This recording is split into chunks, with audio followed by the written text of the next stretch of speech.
and welcome back to Building with the Boys. We have now got issue 39 of Hachette Build the Titanic. It's this one here. There's a lot in this one. It's small detail. So what we're doing mainly is holding our propeller shafts in place. That's what we're going to be doing. But we are finishing the engine detail. There's quite a lot of little bits. I don't think, based on what I've seen in the instructions, that the way they tell us to do it is the most effective way of doing this, because we install this piece here in the middle of our two engines, and then we have to try and get things through the middle of it. I'm thinking maybe it would have been easier to put those in first, but I don't know. I'm going to stick to the instructions, so I'm going to follow the instructions, but at the end of it, I'm about to say to you, you know what, it would be easier to put those in first, and that's what we're going to do. If you haven't yet, please like and subscribe. We're going to get into this. At the end of this one, we are going to have a Titanic talk, and a fairly unique one. Right back in December of last year, when we started Titanic, if you watched the first video, you may remember me saying that I have two personal stories about the Titanic that I was going to tell you at stage 50 and stage 100. Well, because I'm ill as hell, and I don't really want to have to research a whole Titanic story, I'm going to tell you one of those personal Titanic stories today. So this is a story about Titanic, kind of, that you would never have heard of before. There's no way you've heard about this. There's no way you would know this was a thing. There's no way you would know this nearly existed. Because of the industry I work in, I get to see things that, you know, sometimes don't come to fruition, but this one very nearly did. And it still might. But we'll talk about that at the end.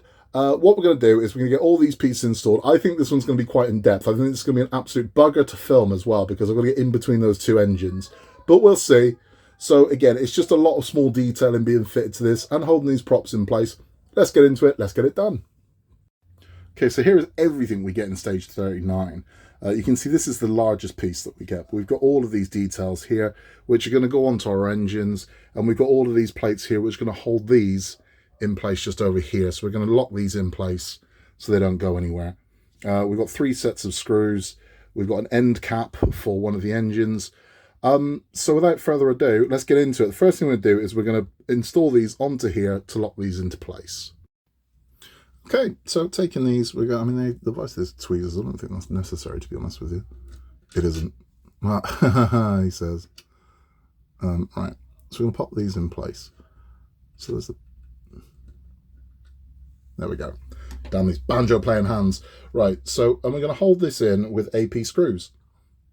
Okay, so one in there.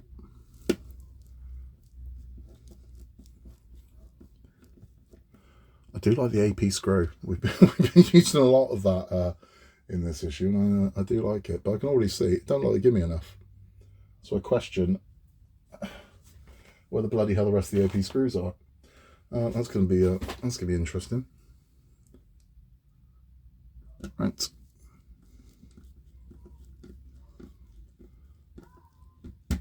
So that's that one locked in. Let's get this in place. So we actually have plenty of AP screws. They just rather bizarrely and rather wastefully, they've put them in 3 bags. I don't know why. I mean, normally you just get one sodding great big bag of the same screw, but nope. So the 3 bags of screws we've got, this is just all the same screws, all AP screws. That is a weird choice, but that's what they've done.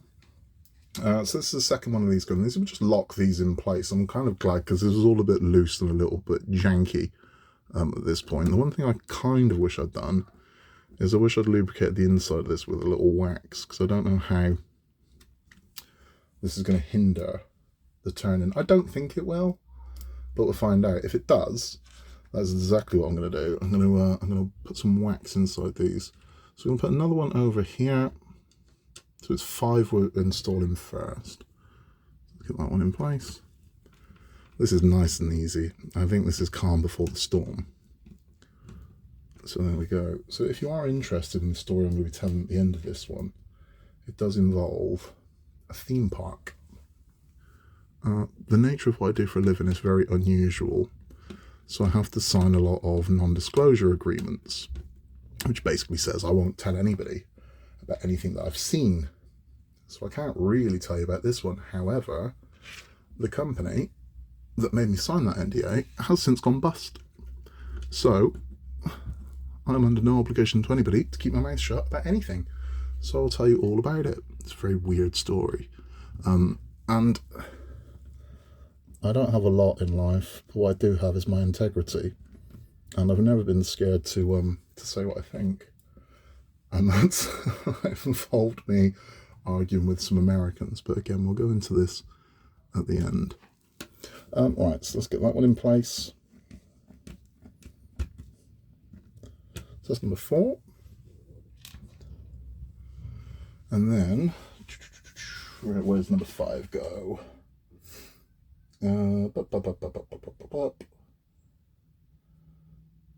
Okay, so 2 more here. And then there's a very odd one, because there's one that's not gonna clamp a one of these bars in place. We've not put the bar on yet, but we're going to put the clamp in now. That seems a bit, everything seems a bit all over the place in this one. It seems a bit weird.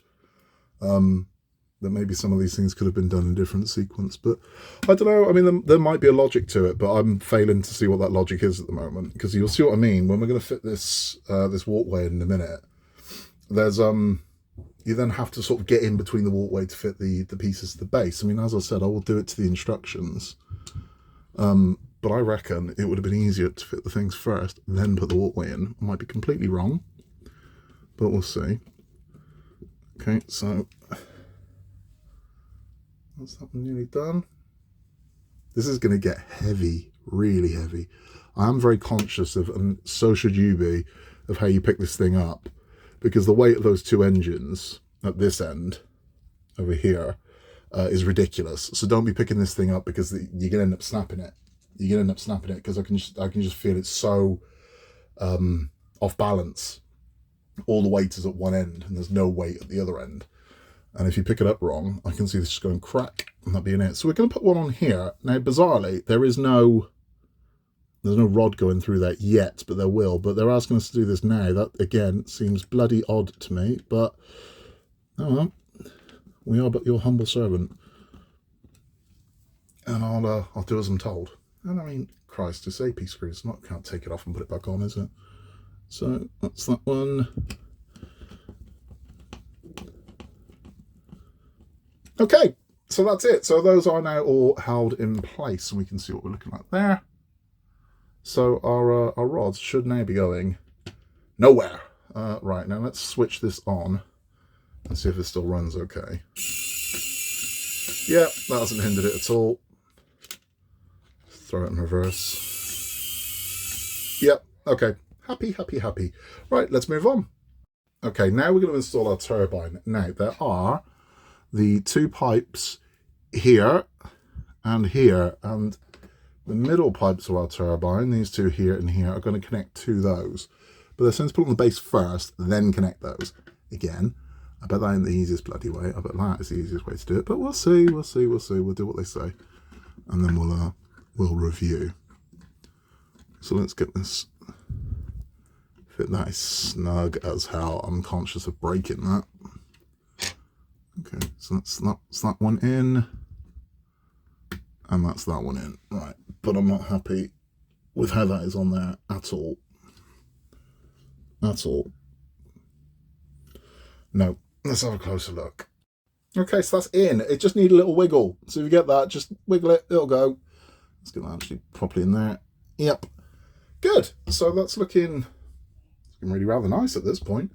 Now we are moving on to the small detail. We are actually moving on to installing this piece of bridge. Now, the instructions don't seem that bloody clear to me, so I'm going to have a proper look at this and find out exactly what right. Okay, let's line this up so you can see. Okay, so this is where we're going. Now, they're claiming we don't need glue for this. We'll see about that. They're claiming this will just fit in and it'll all be nice and easy, nice and simple, but I bloody doubt it will be. Right, so there are 2 little holes, and they are, as you can see here, there's an opposing one over here. That's where your stairs are going to go. So your stairs on this are going to fit into there. There's no bloody way this is going to fit in easily. There just isn't. I can't see it happening. It's too snug. Oh, Christ. What I don't want to do, Christ, I don't want to swat any of these small details out of the way. Jesus.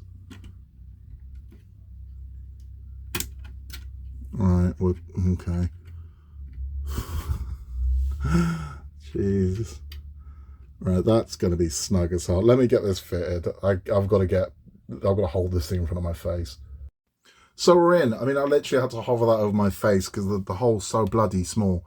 I mean, it will go. You just got to kind of squeeze and it fits, and you can see what we got there. This is how we're looking. Let me see if I can get right down into this for you. There we go. So you can see how we are. I mean, it doesn't need glue. It's that snug a fit. It ain't going anywhere.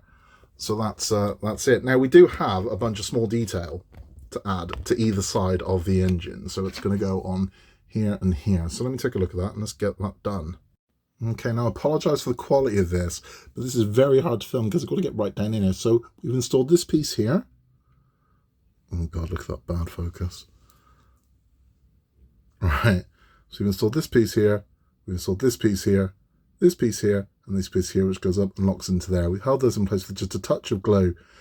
It's so hard. I mean, I've had to pick this thing up and hold it in front of me. They go in fairly easily, but to film it is nigh on impossible. But that's what we've done there. We do the exact same thing on the other engine, and then we're going to move on. So the next two pieces we've installed are this piece here. As you can see, it's just a drop of glue on the ends of those. That slots into place, and then obviously we've got the other one on the opposing engine here. We've got one last piece to fit. So you can see that I've got all of my details in place. We can see down into it there. Let's see if I can move this round. You can get a better look at it. There we go. So you can kind of see what we've got going on. It's very hard to get in there to film all this, but it is looking very, very bloody nice now. It really is. We have one last piece to fit, and that is this piece here. And it's going to sit on the back of our engine here. Now, they're saying it should just push to fit. We wanted to glue it. Let's have a look. Okay, let's see if this is going to fit. It should just push on. If it doesn't, we'll glue it in place. That's fine. Glue, 100%. Right. So I'm going to put a little drop on pins here, because this is a piece that's going to fall off. This is a piece that's going to get lost, and that ain't happening on my watch, kids. So let's make sure that is as secure as we can get it.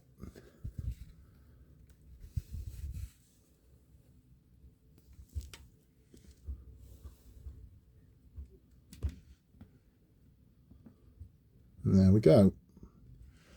That's in. So that's where we are now. So that is stage 39 complete. Now what I am going to do, because I just want to be sure for my own sanity, my own peace of mind, that nothing we've done has buggered anything up. Let's turn this one on, see if it runs. I hope it does. We're golden. We're golden. Everything's moving as it should be. Happy, happy man. Cool. Right, let's have a chat. So that's that one done. It wasn't as bad as I thought it was going to be. I saw all the stuff that was involved in it and thought, Christ, this is going to take ages. And it didn't. Even the stuff I did off camera didn't take long. It wasn't like I was, struggling away with this. I really wasn't. So it's not so bad. It really is not. I'm sorry I couldn't film more of it. But, I mean, getting in between those two engines with the camera, not easy. As the channel grows, I'm going to upgrade the equipment. So I'm going to get like a pen camera at some point so we can get in on those little things and you can see what's going on. But I mean, my hands were like this trying to get in there. So even with the camera pointed at it, you're never going to see it. You're just going to see my bloody hands because it's such a small spot to work in. And again, it does seem odd to me that we did all of that before. That just seems weird. Well, I mean, we could have done that last month, realistically. There's no reason that it had to wait until now, none. So that does seem a little odd. But it's all working. We feel a lot more secure. Now those axles are all held in place. I feel a lot better about it. All the shafts are going nowhere. It feels sturdy. It feels solid. And as I said, be careful when you're picking this up because it is very, very one-sided when it comes to weight. The end with the engines is so heavy. If you pick this up, I can see it snapping quite easily. So just be conscious of that when you're moving it around. If you were just swinging by for the instructions, thank you for stopping by. Please remember to like and subscribe and hit the notification bell, and you'll get a notification every single time we've got a Titanic coming up, because we will have issue 40 coming up very, very soon, where we will be finally moving away from the engine room, and we are going back to the bow of the ship where we saw the second anchor. On our last little bits of engine detail here, we will also be fitting the propellers. Now, again, please don't argue about the propellers. Please don't argue about the propellers. But those of you stick around for our Titanic talk, this is a slightly unusual one. I'm not going to go into too much detail about what I do for a living, who I work for, who I have worked for, because my personal life is my personal life, and also I do have a degree of what I can and can't talk about. But about 10 years ago, a company I was with were approached by another company. I'm sorry, I've got to play the vague game, but it's irrelevant. It's the story that matters. About a theme park that was being built in the UK. And again, if you know your stuff, you'll pretty much know what I'm talking about, who I'm talking about. But this is the theme park that didn't exist, and still doesn't. So maybe you know what I'm talking about, maybe you don't, but it's being built in the UK. Now, it had a very different name to what I've heard being proposed at the moment. But again, I can't say what that name is. But if you Googled it, I'm sure you'd figure it out. And there were a lot of movie-themed rides. So if you've ever been to Universal Studio in Florida or California or Hong Kong, all the rides there are themed to movies. Show the Men in Black ride, you have Twister, and you have Harry Potter rides and things like that. They're all themed to movies. The Jaws ride, the Back to the Future ride used to be there. Well, the idea was to do that, and to do that in the UK with a major company. And this was stop-start all the time. Stop-start, stop-start, stop-start, which is why we then became involved, because it was a case of they want a lot of goods and work on credit, so it was the viability on whether or not we can risk assess and is this actually worth us giving them a line of credit. So they showed us all of the toys, everything that was going to be kind of built. Not everything. They showed us what we needed to see of rides, and one of them that they were very, very, very proud of. Now, this wasn't based on the film. I can't stress that enough. This was not based on the James Cameron film. This wasn't a film property. But the one they were very, very proud of was a ride based on Titanic. And I can tell you what that was. So the way it would have worked is they would have had what looked like a dock, and you'd go through that to board the ship. You would board the ship, and I can't remember the ins and outs of it, but there was some effect where the clocks would rotate and things like that, and it would replicate you've been at sea for a few days, and it would jump to the point where Titanic makes collision with the icebergs. The whole room you were in would shudder as the Titanic hit the iceberg. And then through screens over the window, so it looked like you were looking out, but you weren't. You could see people running backwards and forwards on the deck from the room that you were in, until one of the cast members, one of the people that were running the ride, would escort you to a lifeboat. So you would go out onto the deck of the Titanic, and from there you could. It was pretty much black. You couldn't really see anything, but you could definitely hear water and things like that. And it was a drop ride, essentially. So what would happen is you would board the lifeboat, and then once everyone was in, it would drop. So it was a plummet in the dark, basically. You'd start lowering slowly, then there was some noise about we're losing control, and then it just drops, and it's a splash. So you drop down, splash, big splash. But the ride didn't end there. So the sort of big the big gimmick of this was it would then follow a rail round, and again, pitch black, so you could see bits and pieces, but then you would essentially enter into a showroom, which was like a dome, a very large dome, which had water in there, and it would you could watch the Titanic sink. So the Titanic would go up and it would sink, and it was all done with projection, texture mapping and things like that, and physical effects. It was freezing cold, so they were going to make it freezing cold as well, so there was going to be icy blasts going through, and it was to replicate that night on the Titanic. And then, Jesus, so you'd start heading towards the Carpathia, and there were jump scares of bodies would start popping up in the water, and things like that. And then bizarrely, there was a thing with a whale. You saw a whale blow water. I don't know why that was, but you get splashed by this whale as well. Don't know how that fits into it, but that was a big thing for them, that some whale would blow. I don't know.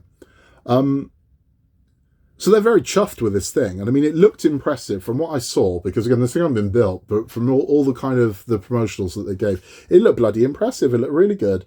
But it didn't sit well with me. So when they said about, and this is, it was going to be called, I can't think what it was. It was Titanic Voyage into something. I can't remember. But they were really chuffed with this. It was going to be like one of their big tickets. Not the biggest, but this is going to be a big ticket ride for them. And I said, why? And they said, well, because it's Britain and I'm like, yeah, I get that. I'm like, but bring America to the Britons. Don't bring Britain to the Britons. They've already got it. You know, take Britain to the Americans, bring America to the Britons. Does that make more sense? And that was me trying to be diplomatic. And they were like, oh no, we think people are really going to like this. And I said, I think you're going to get a lot of complaints about this. And they said, why? And I said, because these are real people. And I said, well, this happened. I said, this happened to us in the UK and also all over the world. I said, this happened. I said, and you've turned it into an amusement ride. And they looked a bit taken aback. And I said, well, you have. And I'm like, I understand that.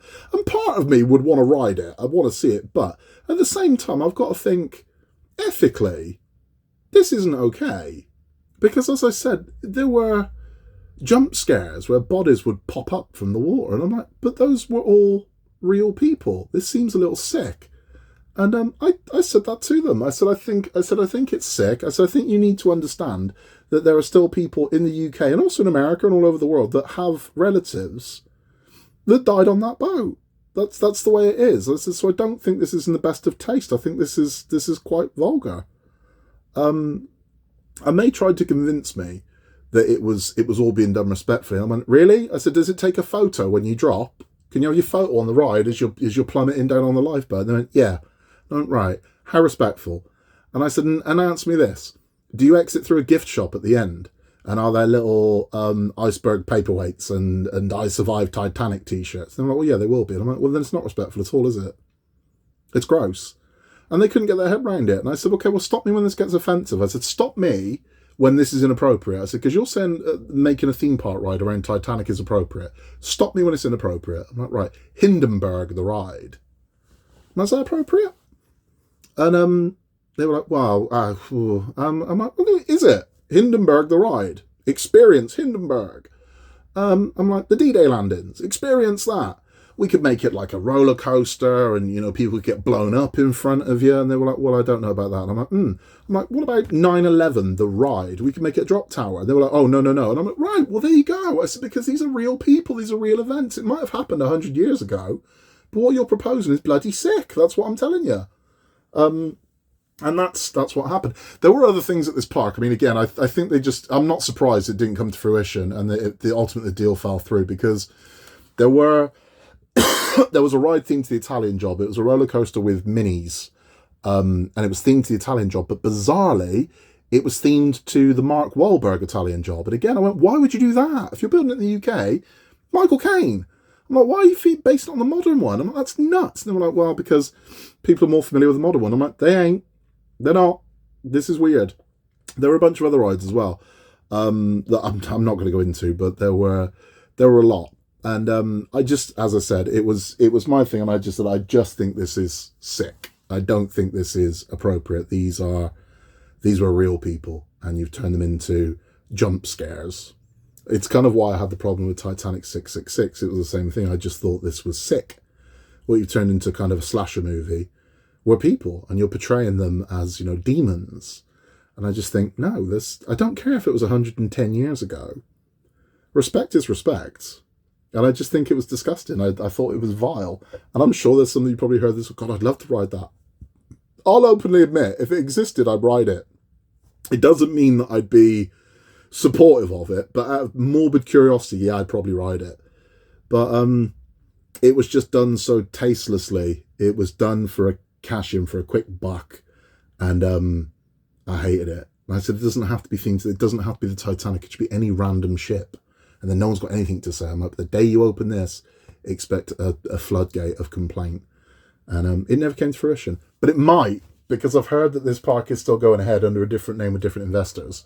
So who knows? One day you might get to go on that bloody thing. But I certainly won't be having anything to do with it. Anyway, that's my story. It's a weird one, but it's my story. I don't think anyone's going to come and try and sue me for it because, you know, the company originally that proposed that doesn't exist anymore, but we'll see.